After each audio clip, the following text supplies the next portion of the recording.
आज भी तलबगार है आज़ादी की। अचानक देश के वज़ीर आज़म को वक़्फ़ की ज़मीन से, मुसलमानों की ज़मीन से मोहब्बत हो गई है। मैं वज़ीर आज़म से कहना चाहता हूँ, अयोध्या के अंदर 13,000 एकड़ ज़मीन का घोटाला हुआ, केदारनाथ के अंदर 300 किलो सोने का घोटाला हुआ, उसकी फ़िक्र तो नहीं है। आप हिंदू भाइयों की ज़मीन की हिफाजत नहीं कर पाए हो, चले वो मुसलमान भाइयों की ज़मीन की हिफाजत करने के लिए।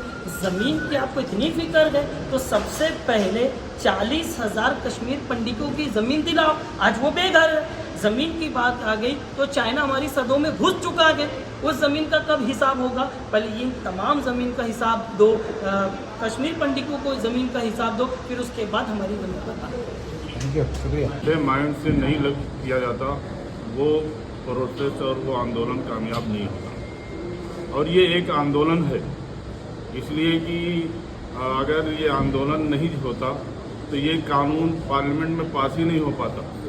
इसलिए कि तमाम प्रवक्ता ने वहाँ पे, तमाम एमपीज़ ने जब बातें अपनी की तो बताया कि ये फंडामेंटल राइट्स के ख़िलाफ़ ये कानून आ रहा है और उसको प्रोटेक्शन हासिल है दस्तूर में, उसके बावजूद ये कानून पास हो गया।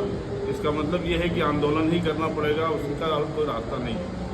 और आंदोलन जो है वो पीसफुल होता है और पीस माइंड के साथ होता है, और कोई जोश से और जज्बे से जो है और वक्ती आंदोलन नहीं होता।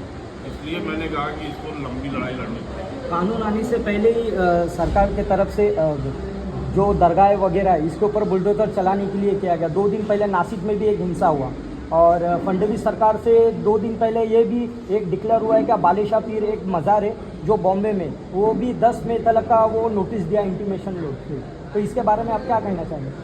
इस वक्त ये जितने भी गवर्नमेंट है वो सही बात ये है कि न वो हुकूमत को मांगती, न अदालत को मांगती, न कानून को मांगती, वो मनमानी करती।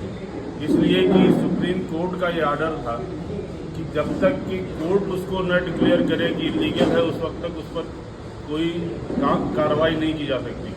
लेकिन यहाँ नोटिस दे करके दूसरे दिन कार्रवाई कर दी जाती है।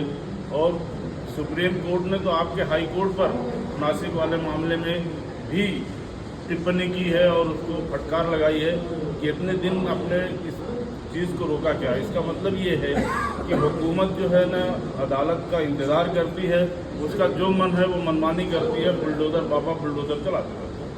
शुक्रिया, थैंक यू।